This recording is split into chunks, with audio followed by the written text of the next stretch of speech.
Cuando voy subiendo los últimos peldaños de la escalera, más o menos tengo una idea de qué es lo que vamos a conversar. Sé que vamos a hablar de fotografía, que es lo que nos convoca a todos. ¿Se oye mejor así o no? ¿Sí? ¿Qué es lo que nos convoca hoy día?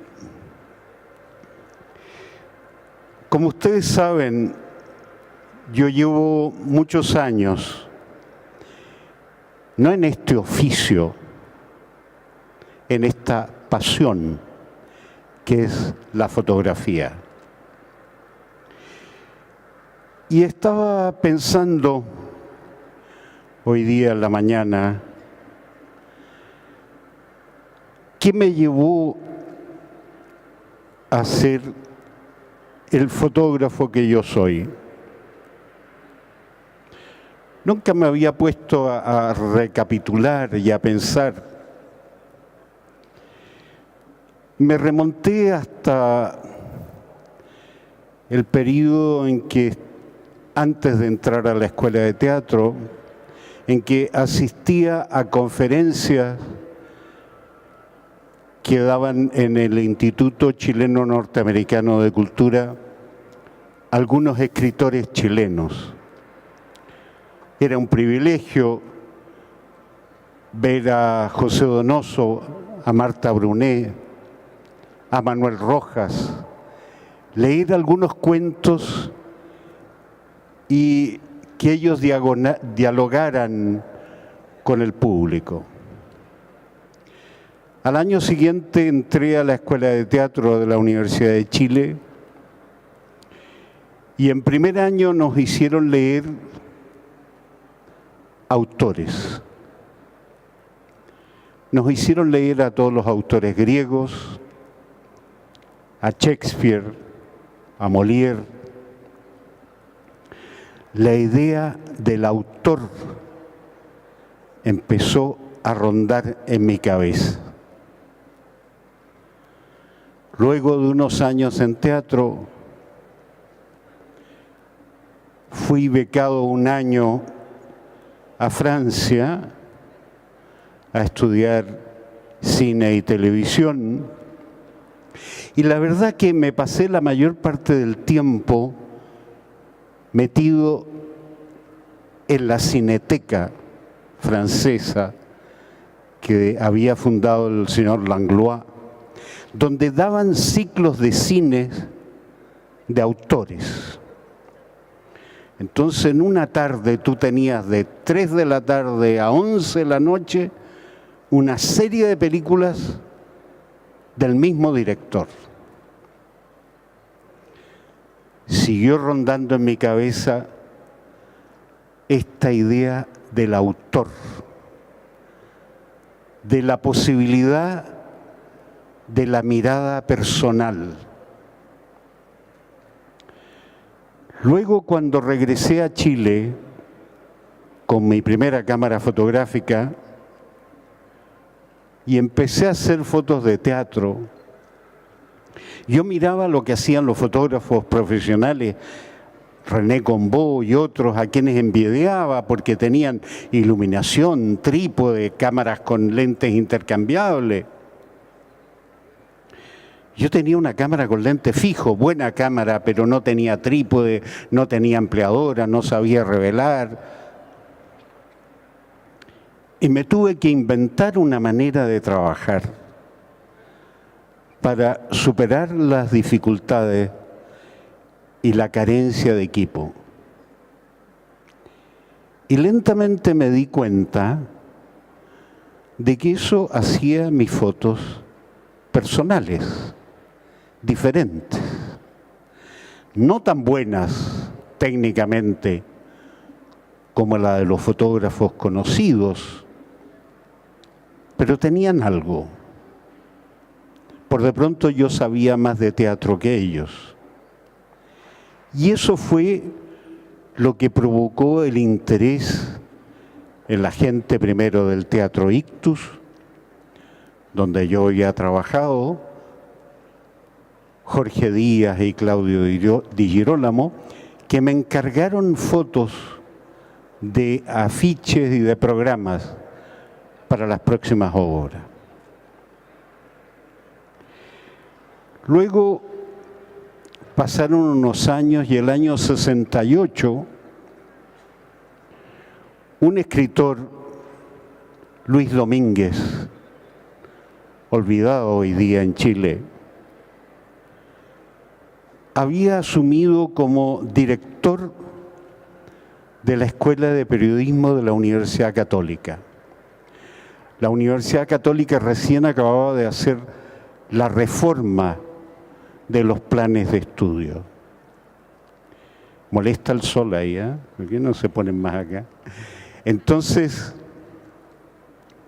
me dijo, mira, producto de la reforma, fotografía, que hasta ahora ha sido un ramo electivo, va a pasar a ser un ramo obligatorio desde primer año. Porque la reforma hace que el periodista que entra a estudiar, el aspirante a periodista, tenga dos opciones. O es un periodista visual o es un periodista escrito. Entonces le vamos a dar las dos herramientas para que se vaya a lo visual, sea prensa, sea televisión, documental, o sea el periodismo escrito. Porque son dos formas distintas de comunicarse y de comunicar lo que es la información. Entonces, con gran sorpresa mía, me ofrecieron hacer clases. Me pasé los meses que habían desde finales de ese año a marzo del 69 estudiando como loco para las clases que iba a hacer. Entonces estuve a cargo de primer y segundo año de fotografía en la Escuela de Periodismo. Y intentamos implantar esa reforma. El experimento terminó en septiembre de 1973, donde a Luis Domínguez y a una serie de profesores, entre ellos quienes serían 2 premios nacionales de literatura, y el que habla, fuimos expulsados. Yo supongo que lo que siguió de la Escuela de Periodismo ya no fue el planteamiento teórico que tuvimos nosotros. Yo partí a Francia, tuve 2 años en Francia, donde vivía mi padre, y después Barcelona. Y en Barcelona yo estuve 10 años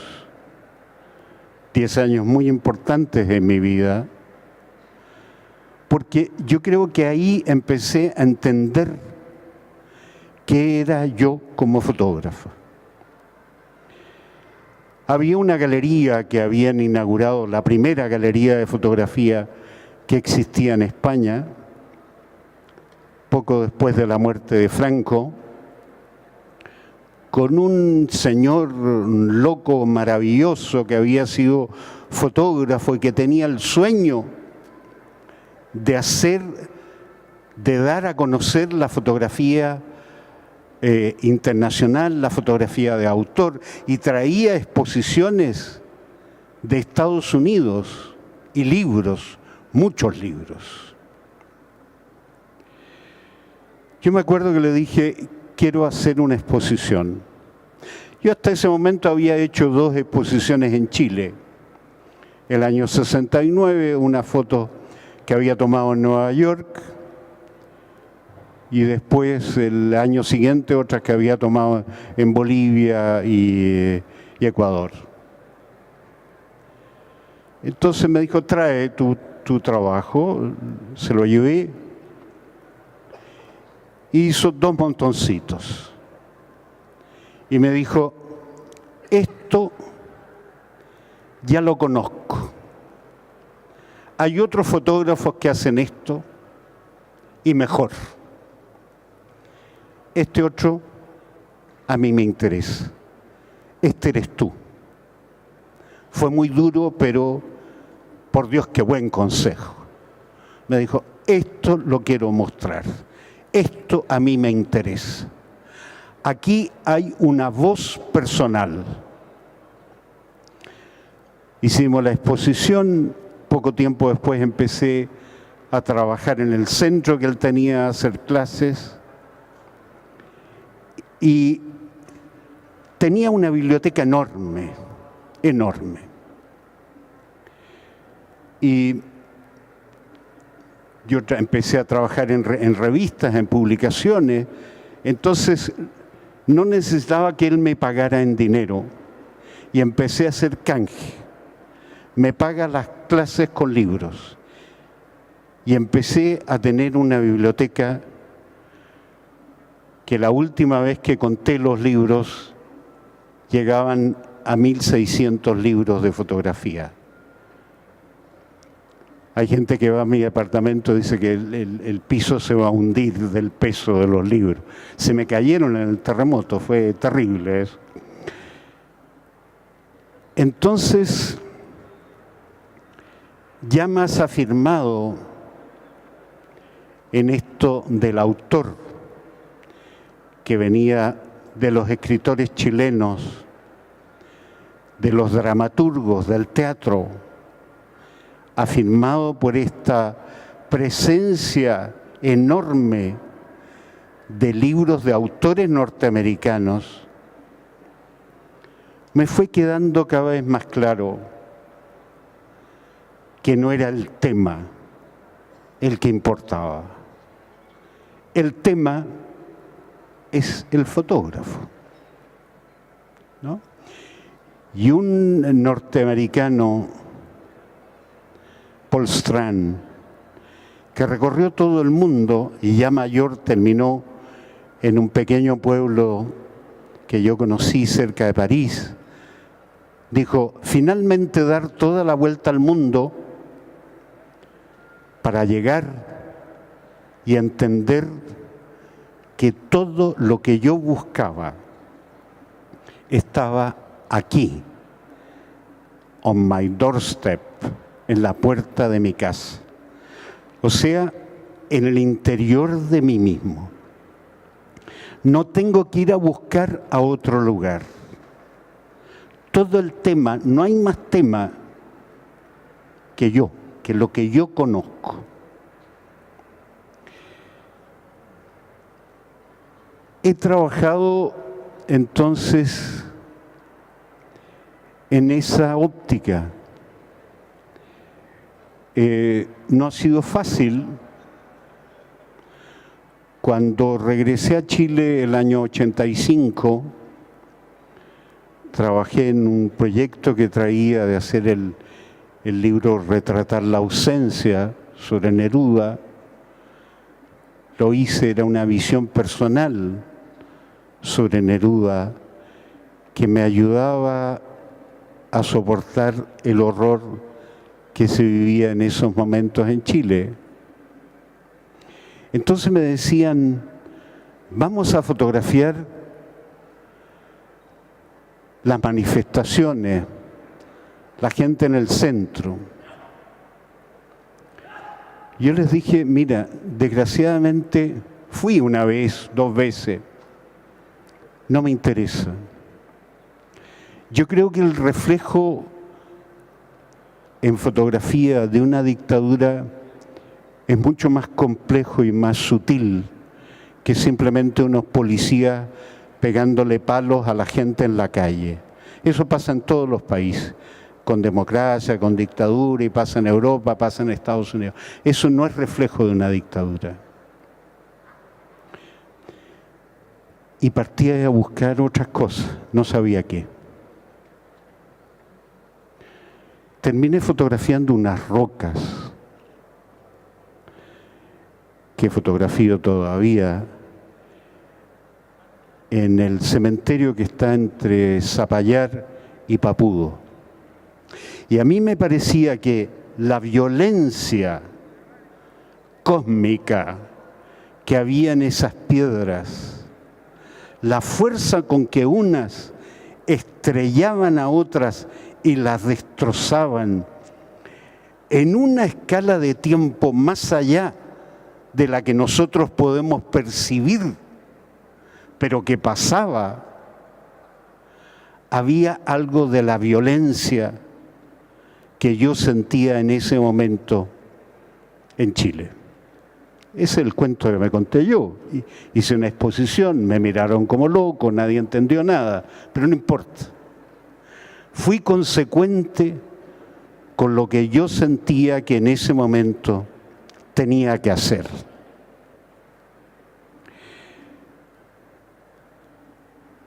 Entre medio tuve que ganarme la vida, renunciar a algunas de estas ideas a veces, pero poco a poco fui poniéndome más porfiado, abandonar el color que había hecho durante toda la vida. En Barcelona, cuando trabajaba en el diario El País, yo era un experto en fotografía en color. Trabajaba mucho para el suplemento dominical. Me salté esa etapa. En El País de España, en el diario El País de España, a uno le pedían como fotógrafo tener su visión. Nadie te decía, oye, hay que ir a sacar la foto de tal cosa y no, nada. Se supone que tú eres grandecito y decides y piensas cuál es la noticia, cuál es la información, has hecho tus tareas y sacas la foto que a ti te parece oportuna. Yo tenía que hacer un trabajo al día, era un privilegiado. Y a las 4:30 de la tarde tenía que poner mi foto, 2 fotos, una vertical y otra horizontal, en la mesa del redactor jefe.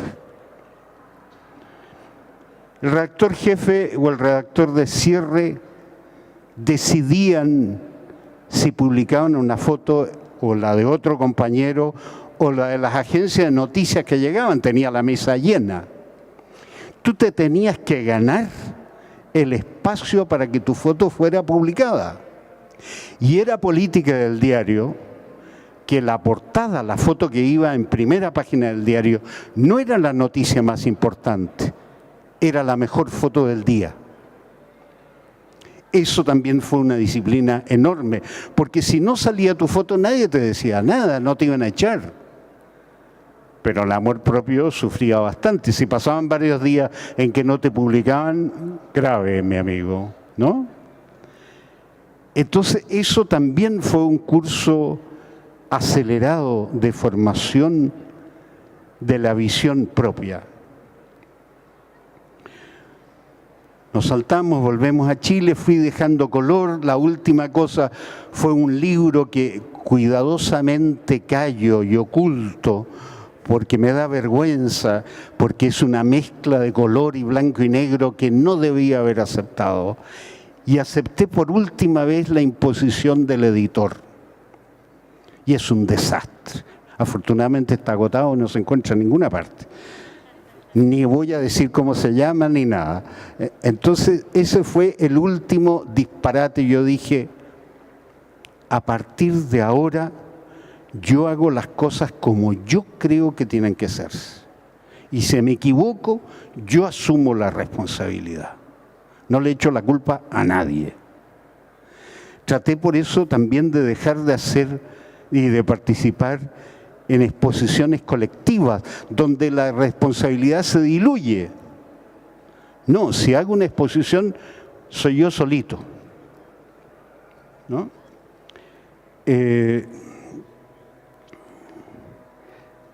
He publicado muchos libros, 16 o 17. La mayor parte ya ahora corresponden a proyectos personales que yo invento, ¿no? Y el último, por ejemplo, fue la exposición que hice el año pasado en el Museo de Bellas Artes, que fueron 16 años de retratar a una sola persona, a Fernanda. 16 años de obsesión fotografiando a una sola persona y llegué a tener más de 7.000 negativos que seleccioné para exponer 160. Era lo más personal que había hecho, ¿no? Con mucha inseguridad de repente, si lo que estaba haciendo valía la pena, iba a interesar. Fue una exposición que no tuvo ningún auspicio, ni público ni privado, pero fue visitada, según las cifras del museo, por más de 70.000 personas. O sea, un estadio nacional, más de un estadio nacional lleno, a nivel de concierto de rock. Eso quiere decir que interesó. Y yo hablaba mucho con las personas que iban y me gusta mucho hablar, para terminar un poco esa relación distante y sacrosanta entre el creador y el público. O sea, somos todos lo mismo nomás. No quiero que existan barreras. Terminé esa exposición y ahí yo puse todo lo que había de mí, lo bueno y lo malo. Yo dije, esto soy yo. Hasta puse fotos personales, mi abuela, mi madre, cartas, la música que me gusta oír. Quería vaciarme entero. Y quedé vacío. Terminó la exposición y durante largos meses yo no sabía para dónde iba, qué era lo próximo, qué foto iba a hacer. Llegó un momento hasta que le dije a Fernanda, bueno, quiere decir que a lo mejor la fotografía llegaba hasta aquí, se acabó, no hay más. Hay autores que han fotografiado una época, hay escritores que han escrito un libro y se acabó. O hay directores de cine que han hecho una película y no más, ¿por qué no? A lo mejor mi cuerda se acaba aquí y yo voy a hacer otra cosa, o volveré al teatro, o escribiré, no lo sé, se enojaba conmigo. Y lentamente, hace unas semanas, o sea, ha pasado un año, estoy reiniciando varias líneas de exploración que no sé dónde me llevan. Algo va a producirse, creo yo. Pero tiene que ser verdad dentro de mí mismo. Porque hay fotos que yo sé que me resultan, que no me costaría nada hacer. Pero sería mentirme a mí mismo, volver a hacer eso que ya sé que me resulta, que es fácil.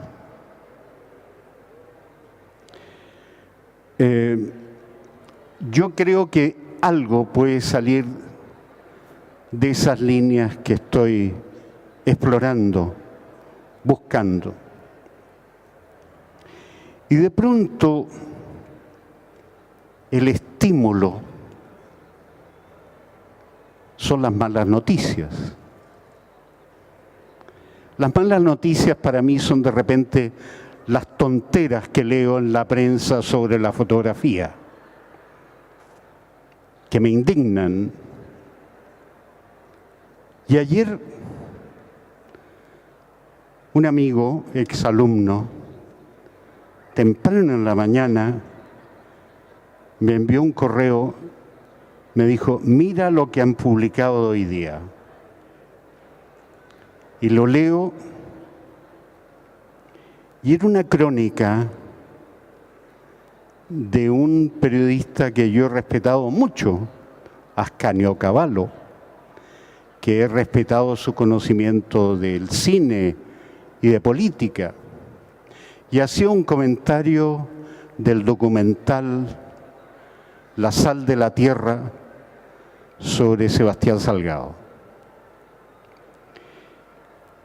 Y la crónica empezaba en las 3 primeras líneas diciendo: Sebastián Salgado es el mejor fotógrafo del mundo y el mejor fotógrafo de la historia de la fotografía.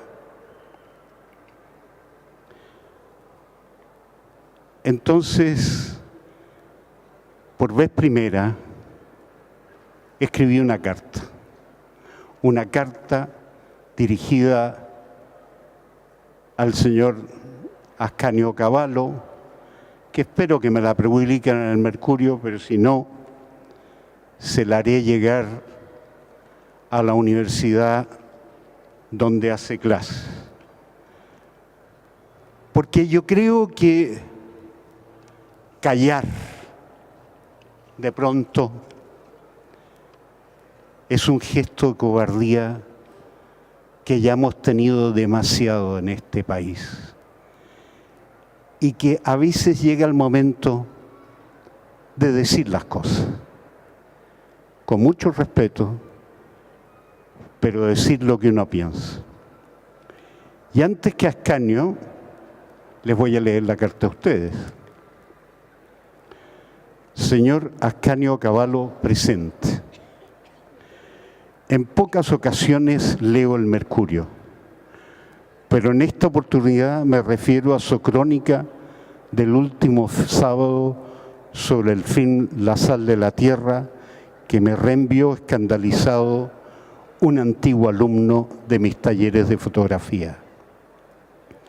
Antes de seguir, debo precisar que mi amigo no es un fotógrafo profesional, según impuestos internos, y su relación con la fotografía es de alguien que la ama profundamente, la practica y es un activo coleccionista de fotografías originales de grandes autores internacionales, quizás el único en Chile. Y actualmente participa en un seminario de 2 años de duración que ha tenido lugar en Estados Unidos y Alemania, en el que, entre otros aspectos, han visitado la obra de numerosos autores contemporáneos, muchos de ellos desconocidos en nuestro país. He seguido siempre con interés sus comentarios de cine y política, desde la vuelta de la democracia en nuestro país, algunas veces concordando y otras, como es natural, discrepando, pero reconociendo equilibrio y conocimiento en los temas que usted aborda. En esta ocasión, y por vez primera, contesto. No sé si el término contestar sea la ajustada. Escribo para repartir ciertos conceptos por usted vertido que no puedo aceptar en silencio. La fotografía, como el cine, la literatura o la música, es un lenguaje, por lo que no caben notas escolares de quién es el mejor o el más importante, dependiendo el juicio de la obra de una concepción personal del lector de ella. ¿Es mejor Mozart que Beethoven? Créame que me produce pudor y cierto estremecimiento el solo enunciar la pregunta. Los lenguajes creativos son múltiples y por lo tanto la fotografía, como una de ellos, escapa a las calificaciones, especialmente en la vida del autor, porque como ya hemos visto en múltiples ocasiones, el tiempo se encarga de apagar las estrellas de moda de una época y descubre otros que estaban en la oscuridad e ignorados por el marketing. Aventuro a pensar que el olvido será el destino de este señor que usted tanto admira. Me causa verdadero disgusto el comienzo de su crónica, que va contra todo lo que enseño y he enseñado y que también aprendí de mis maestros de la escuela de teatro en relación al arte y la cultura. No compararé los diferentes aportes y visiones de fotógrafos actuales, pues sería pueril entrar en un juego competitivo que no corresponde a la creación. En la obra de referencia Contemporary Photographers, publicada en su tercera edición en 1995, con la participación de numerosos investigadores que viajaron a conocer la obra de los fotógrafos in situ y no desde la terraza de un café, editado por St. James Press, establece un repertorio de 733 fotógrafos contemporáneos activos, con publicaciones y exposiciones, y que da un panorama de la fotografía como lenguaje y no como una simple carrera de caballos con ganadores y perdedores. Por último, y no queriendo faltarle el respeto, ¿cuál es su conocimiento de los fotógrafos actuales y pasados para emitir tan temerarias afirmaciones? Luego de más de 50 años de oficio y más de 45 de docencia, con una biblioteca dedicada al tema de 1.600 volúmenes, nunca me atrevería a formular sus afirmaciones, sin siquiera entrar en la discusión de los posibles méritos de ese fotógrafo. Gracias.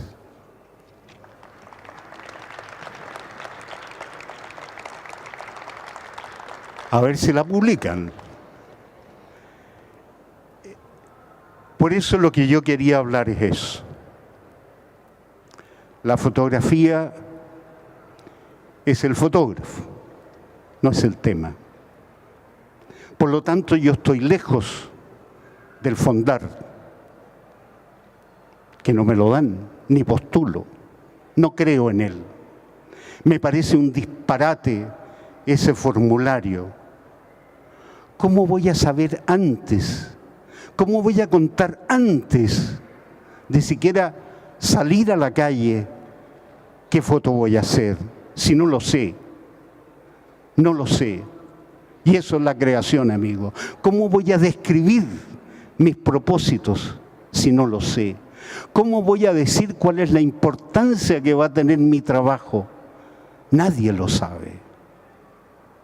Entonces es un concurso en que se ajusta los gastos, la boleta, el certificado de tal cosa, todo como aparentemente no engañar al Estado. Pero amigos, se está engañando de otra manera mucho más grave. ¿Dónde está la creación de esa gente? ¿Qué ha pasado con las personas que se han ganado el Fondar? No tengo idea. En Estados Unidos existe una beca fundamental en la creación, que es la Guggenheim. Los fotógrafos que han recibido en Estados Unidos la Guggenheim, todos ellos, han sido base en la evolución del lenguaje de la fotografía. Y no le pidieron papelitos, ni certificados, ni boleta, ni rendición de cuentas. Le dijeron, haga su trabajo. Nosotros tenemos fe en que usted va a hacer un trabajo que va a ser importante.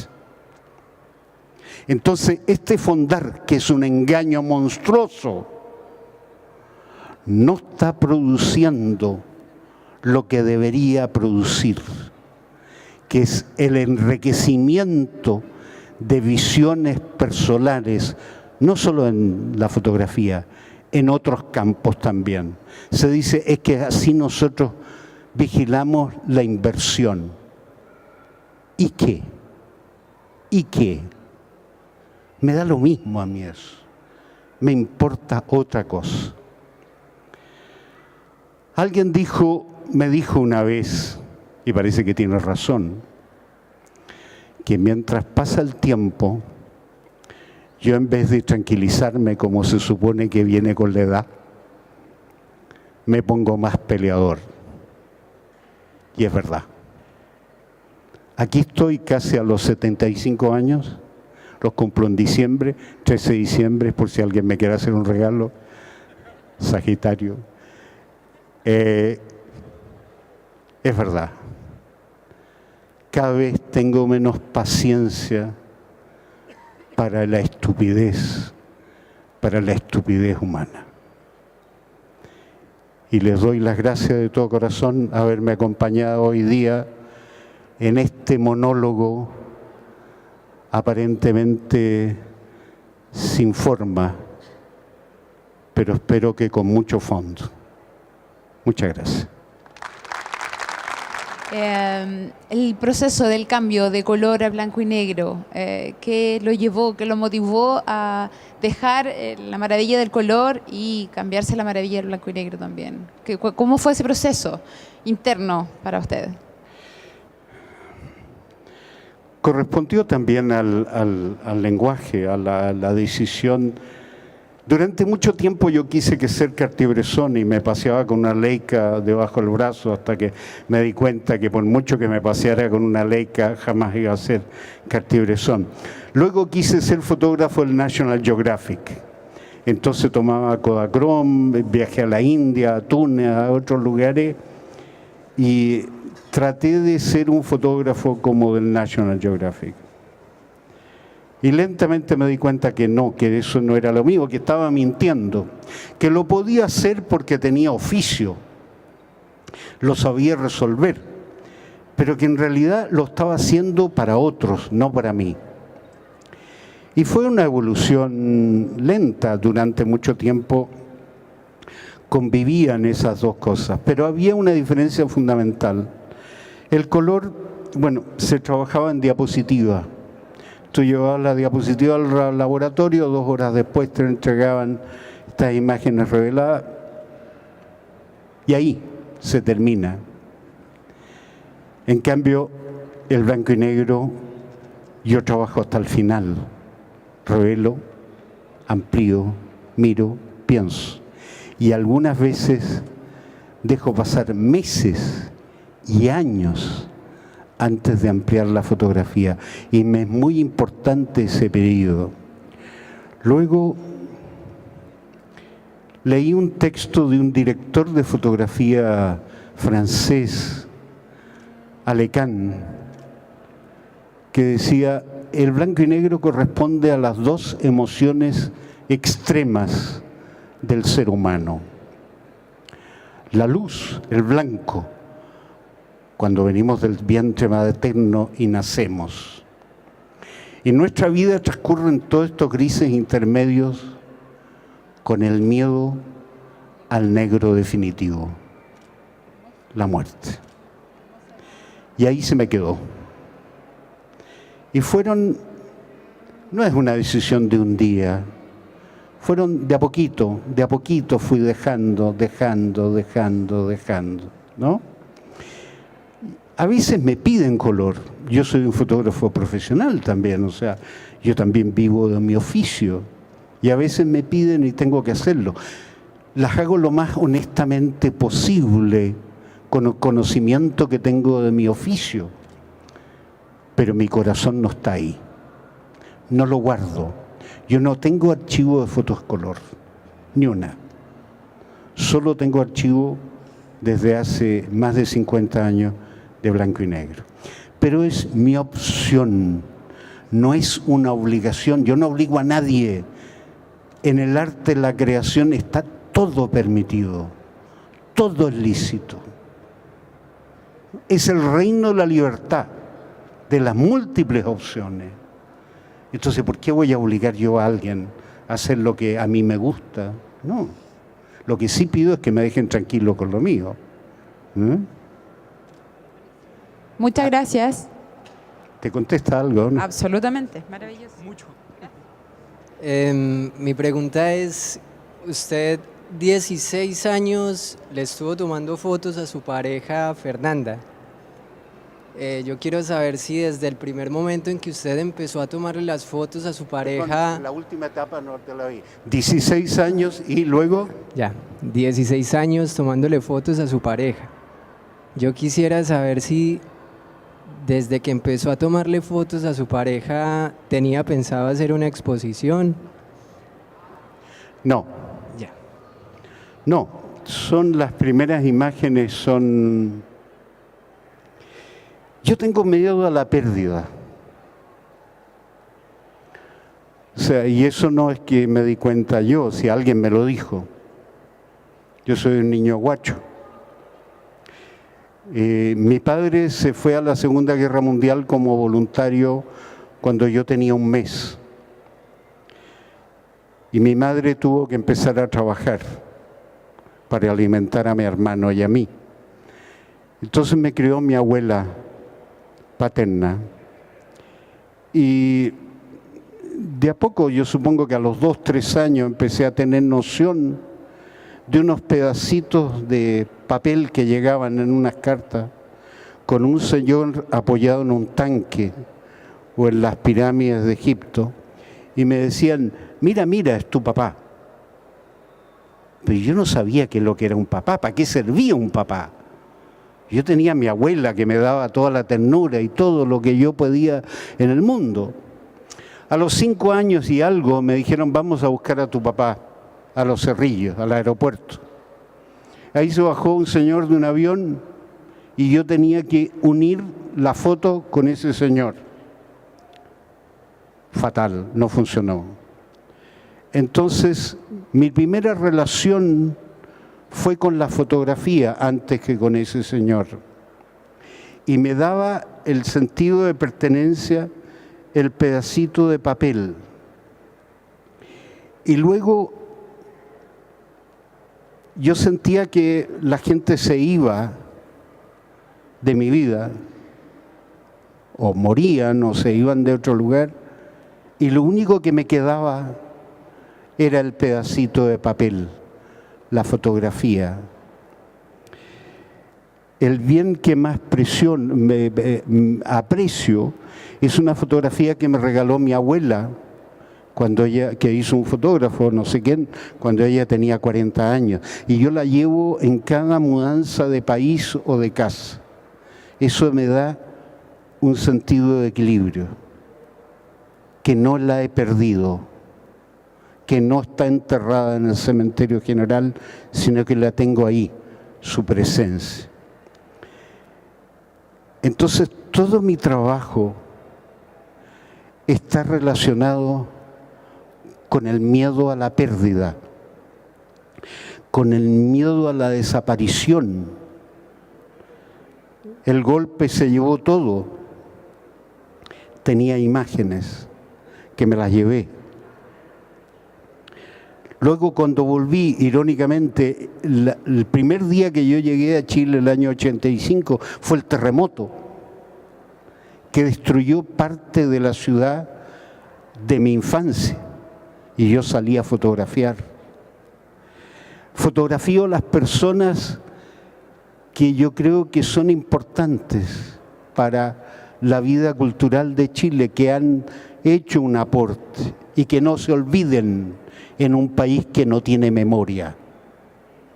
Entonces, todo mi trabajo está centrado en el miedo a la pérdida, en el miedo a que desaparezca, el ser guacho, el ser huérfano.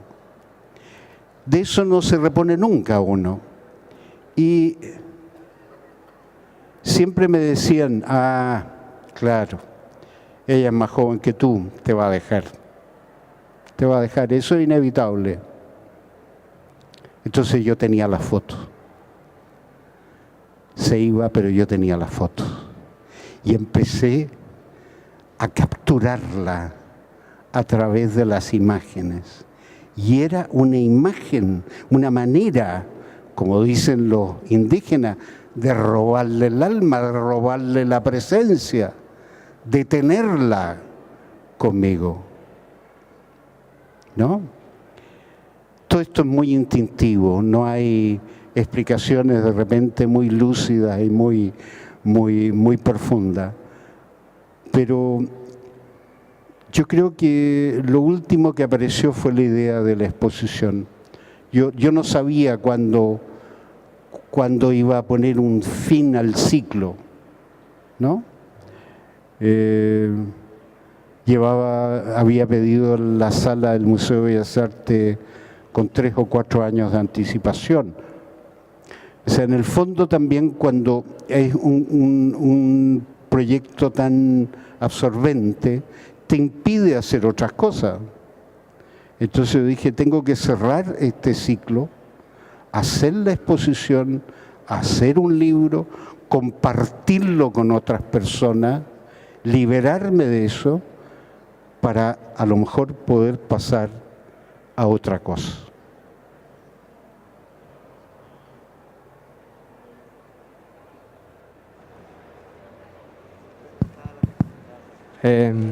Yo a usted lo conocí el año pasado en esa exposición y lo quiero felicitar personalmente porque me pareció espectacular lo que usted hizo con su pareja y me encanta esa exposición.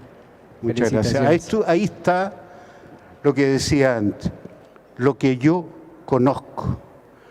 Yo hablo de lo que yo conozco. Si tú me dices, ándate a Irak a hacer fotos, no me dice nada eso. No me dice nada. Yo lo tengo aquí, al lado mío. Allá. No me digas maestro, ya te dije ayer que cuando me dicen maestro me siento gaffiter. ¿Cuál es la cañería que hay que arreglar? Okay. Yo quería preguntarte cómo asimilas o cómo logras conciliar el tema de un trabajo personal, como dices tú cuando te diste cuenta que tenías que hacer fotos para ti, ya, con una exposición. Porque luego tú estabas hablando de esta misma exposición que hiciste en el Bellas Artes, ¿cierto? Y diste un número que según la entrada que hubo habían 70.000 personas. Entonces, a pesar de que tú haces las fotos para ti solamente, ¿cierto? Uno siempre está esperando tener una cierta recepción del público. O sea, al momento de exponerse deja de ser un trabajo personal. ¿O no? No sé, quiero saber cómo concilias tú eso de decir, hago las fotos para mí y luego exponer, como tú dijiste, te vaciaste a ti mismo, cómo exponerte a ti mismo, cómo llevas eso. A mí me enseñaron en teatro que cuando tú hacías una función y habían 250 o 300 personas sentadas en la platea, no podías esperar que lo que tú hacías le interesara a las 250 o las 300 personas. Bastaba que una persona, un interlocutor, entrara en sintonía contigo y ya habías cumplido tu cometido. Yo pienso en un espectador hipotético. A él me estoy dirigiendo, no en una multitud. A uno que le pase algo, que le ayude en algo. Alguien dijo que el arte no sirve para nada, no tiene ningún fin práctico. Es verdad, pero sí puede provocar, sacar en cada ser humano lo mejor que hay en ti. Es lo que yo aspiro. Que alguna foto mía, no todas, alguna, pueda provocar una resonancia en una persona y que le haga salir algo. A mí me cambió la vida una obra de teatro. Yo estaba desconcertado, perdido en la vida. Había estado 3 años y un día en la escuela militar, 6 meses en la escuela de leyes, no sabía dónde iba, mis padres se habían separado. Y de repente vi una obra de teatro.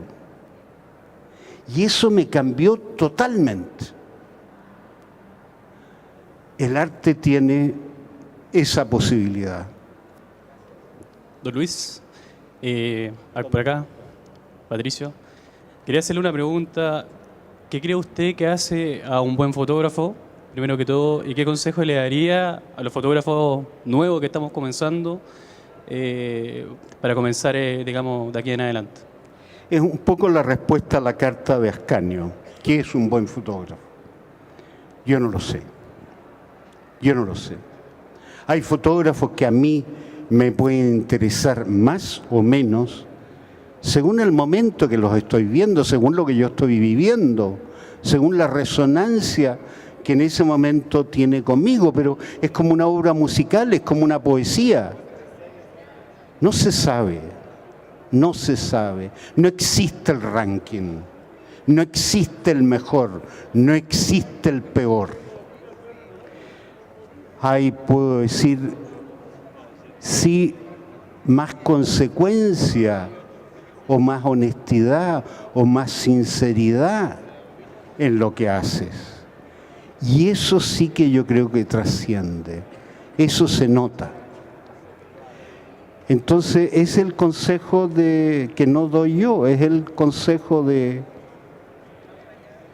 este gran genio que tuvimos nosotros y que se fue y que no fuimos capaces de pelear para que tuviera el Premio Nacional de Arte, Sergio Larraín. Ya muy tarde. Él dijo, cuando paseo la mirada por fuera, con el rectángulo en la mano, la cámara, es en el interior de mí mismo que yo busco. No está afuera, está aquí. Yo creo que eso es lo que hay que entender de la fotografía. Luis, hay algo que yo aprendí hace mucho tiempo, algo que un artista me dijo, que para poder de verdad aprender de un fotógrafo no es estudiar su obra completa, porque como tú dijiste, hay partes que no te van a gustar, partes que no te van a tocar, sino que en la experiencia personal. Entender al fotógrafo para entender la obra. Un poco lo que decía acerca de los fondos que te da el gobierno, qué sé yo. A ver, me quiero meter en algo que es personal. Tu experiencia al conocer a Querté.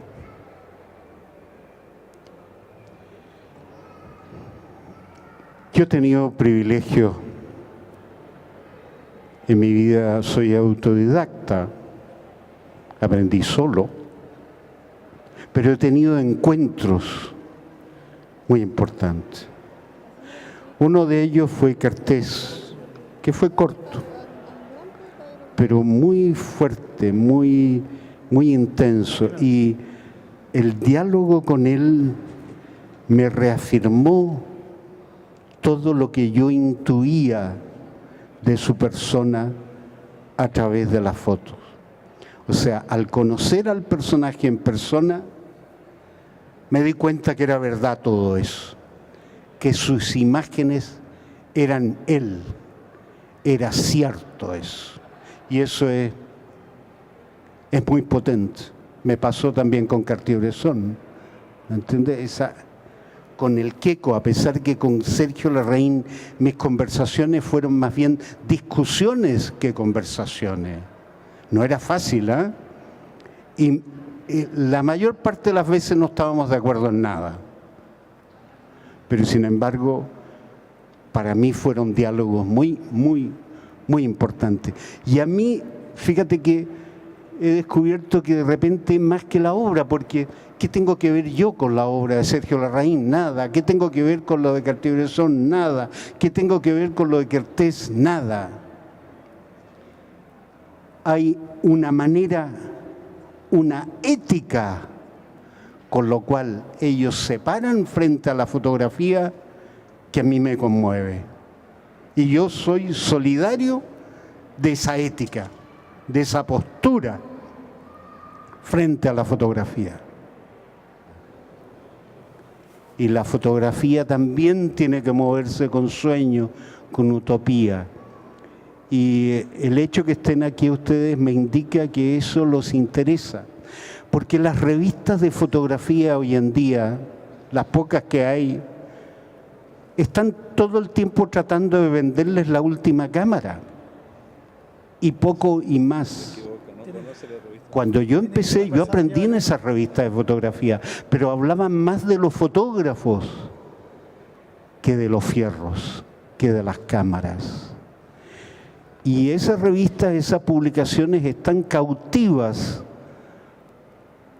son rehenes de las empresas electrónicas que necesitan venderle estos aparatos, diciéndoles cada 6 meses, si tú te compras esta cámara vas a ser mejor fotógrafo. No es verdad, no es verdad. Yo creo que hay que crear instancias en que hablemos más de fotografía, no de las cámaras, no del Photoshop, no de las últimas herramientas, sino que hablemos más de lo que les pasa a cada uno de ustedes por dentro. Muchas gracias.